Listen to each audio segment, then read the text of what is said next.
blood ৰিলেশ্যনত pointing towards a person বা introducing a person তেনেকুৱা কাইণ্ডৰ এটা কুৱেশ্যন আহে আৰু ইয়াতো তোমালোকে দেখিবা অনিলে ইন্ট্ৰডিউচ কৰি আছে এজনী মহিলা আৰু এনেকুৱা ধৰণৰ কুৱেশ্যন সলভ কৰাৰ কাৰণে আমি যিটো ফেমিলি ট্ৰি ডায়েগ্ৰাম বনোৱা টেকনিক আছে সেইটো ইউজ কৰোঁ য'ত আমি দেখিছো ইয়াতে কৈছে অনিলে কথাখিনি কৈছে আৰু এজনী মহিলাক চিনাকি কৰাই দি আছে অনিলে কৈছে সি ইজ সেই মহিলাজনে কথা কৈছে সি is the wife car wife of the grandson car grandson of my mother মানে অনিলৰ যিজনী মায়েক আছে সেই মায়েকৰ grandson তো মায়েকৰ grandson মানে কি অনিলৰ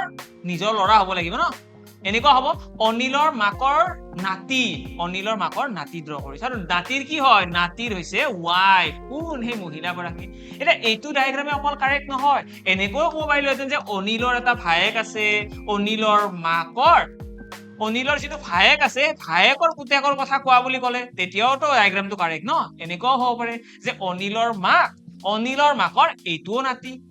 এনেকুৱাতো নহয় না যে অনিলৰ পুতেকটোহে নাতি বুলি ক'ব তো এই কুৱেশ্যনটোৰ পৰা আমি দুইটা ডায়াগ্ৰামে বনাব পাৰিম এটা ইয়াৰে চাওঁ যদি কুৱেশ্যনটো কি কৈছে how is Anil related to the girl আমাক কৈছে ছোৱালীজনীৰ লগত অনিল কেনেকৈ জড়িত হৈছে যদি একৰ্ডিং টু দিছ ডায়াগ্ৰাম চাওঁ অনিল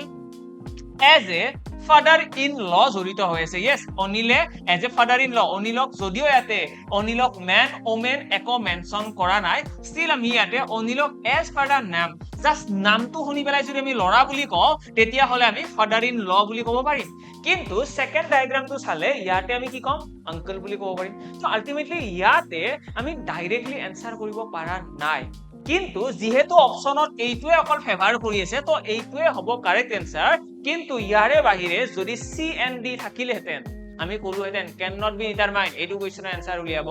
নোৱাৰি তো এই কথাবিলাক জনাটো বহুত বেছি জৰুৰী হয়